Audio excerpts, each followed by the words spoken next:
Hello friends, welcome to Arnav Mania. So friends, it's time to start working smarter, not harder. If you are ready to take your knowledge, skills and professional growth to the next level and truly unlock the power of Excel, then this video is for you. So friends, we will be learning from the beginning knowledge of the Excel to the next level of the data science analytical management. So if you want to enhance your knowledge, if you want to impress your boss, and last but not the least, if you want to get some promotions in your professional life, then please dive in. So friends, you will learn master Excel from beginner to advanced, build a solid understanding on the basics of Microsoft Excel, learn the most common and advanced functions and formulas in the office, create dynamic reports by mastering one of the most popular tools like pivot table, wow your boss by unlocking dynamic formulas like VLOOKUP, if, index, match, data management, macros, and advanced knowledge of Excel. And last but not the least, how to create impressive charts. So let's get started. दोस्तों सबसे ऊपर green बार में इसको ribbon बार कहा जाता है। इसके अंदर आपने जिस नाम से इस फाइल को सेव किया है उस नाम को रिफ्लेक्ट किया जाता है। साथ ही में सर्च बॉक्स दिया गया है जिसमें आप अपने ऑप्शंस एंड फार्मूलाज को सर्च कर सकते हैं। साथ ही में minimise, maximise and close button का भी ऑप्शन दिया गया है। दोस्तों नेक्स्ट रो हमारी टैब्स की होती हैं जिसमें आपको home, insert, page layout, formulas, data, review, view ये सारे टैब्स मिल जाएंगे। इन सभी टैब्स के अंदर आपको ग्रुप्स मिलेंगे। जैसे होम के अंदर आपको फ़ॉन्ट का एक ग्रुप मिलेगा। अगर आपको फ़ॉन्ट से रिलेटेड कोई भी ऑप्शन करना है तो फ़ॉन्ट ग्रुप में आप जाएंगे। उसके अलावा आपको जितने भी यहाँ पे आइकन्स दिख रहे हैं उनको हम कमांड बटन्स कहते हैं। दोस्तों नेक्स्ट ऑप्शन हमारा डायलॉग लॉन्चर्स का होता है। इसके अंदर वो आइकन्स मिलेंगे जो यहाँ पे अवेलेबल नहीं होते हैं। तो सपोज़ आपको नंबर से रिलेटेड और भी ऑप्शंस चाहिए तो आप इन डायलॉग लॉन्चर्स पे क्लिक करेंगे तो पूरे का पूरा एक बॉक्स खुल जाएगा जहाँ पे नंबर से रिलेटेड सारे ऑप्शंस आपको अवेलेबल हो जाएंगे। सो दोस्तों नेक्स्ट हम यहाँ पे बात करने जा रहे हैं एक्सेल शीट के बारे में। ये शीट जो होती है वो कॉलम्स एंड रो का कॉम्बिनेशन होता है जहाँ पे आप अपना डेटा सेव करते हैं। इस वर्टिकल बार को हम कॉलम्स बोलते हैं एंड इस हॉरिजॉन्टल बार को हम रोज बोलते हैं। अगर हम बात करें कि कितने कॉलम्स होते हैं, कितने रोज होते हैं, सो इस पूरी एक्सेल शीट के अंदर 10,48,576 रोज होते हैं।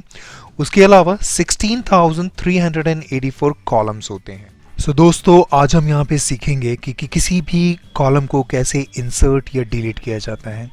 उसी तरह से हम रोज़ को भी सीखेंगे कि कैसे हम उसको डिलीट या इंसर्ट कर सकते हैं। तो सबसे पहले देखते हैं दोस्तों कि हम कॉलम को किस तरह से इंसर्ट या डिलीट कर सकते हैं।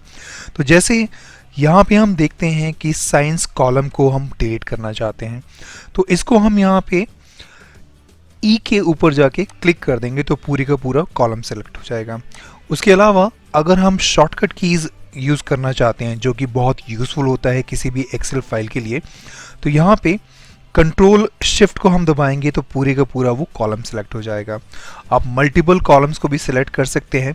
उसके लिए जितने कॉलम्स आप सिलेक्ट करना चाहते हैं उनको सेल्स को आप सिलेक्ट कीजिए एंड कंट्रोल शिफ्ट दबा दीजिए। मल्टीपल कॉलम्स भी आप यहाँ पे सिलेक्ट कर सकते हैं।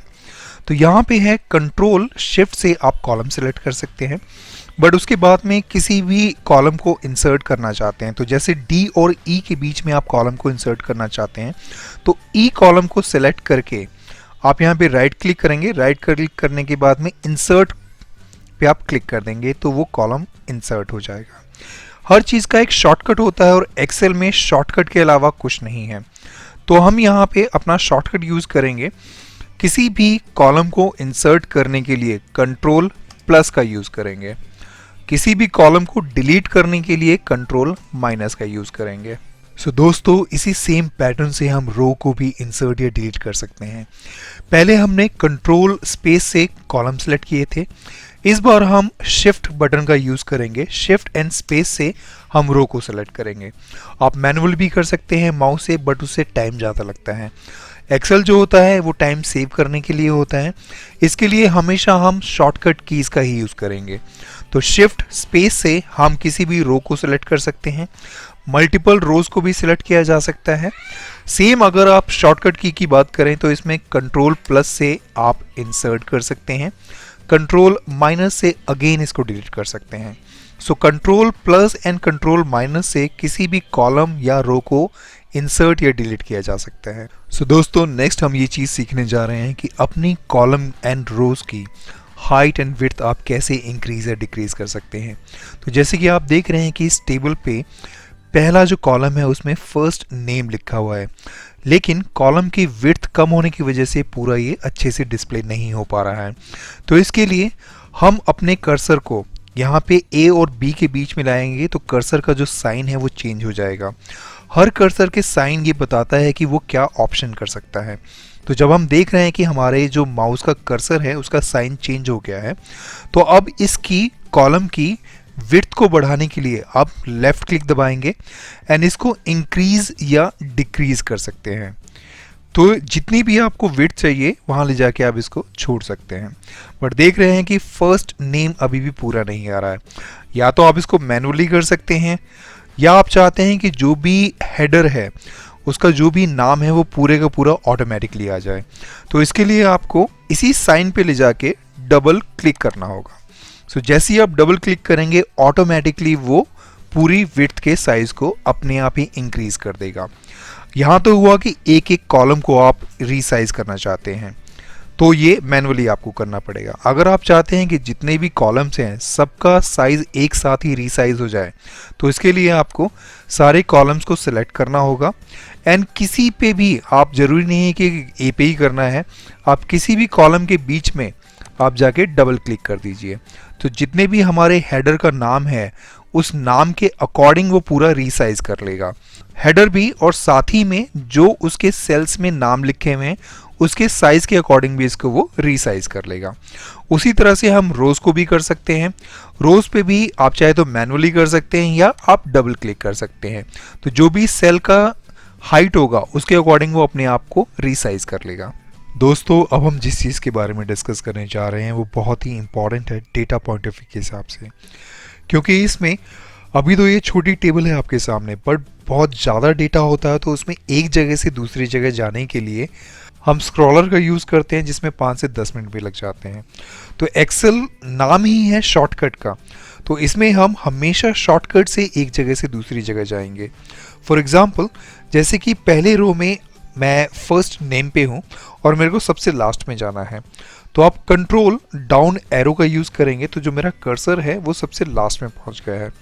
उसी तरह से आप राइट एरो का भी यूज़ कर सकते हैं कंट्रोल के साथ में, एंड अप की का भी यूज़ कर सकते हैं।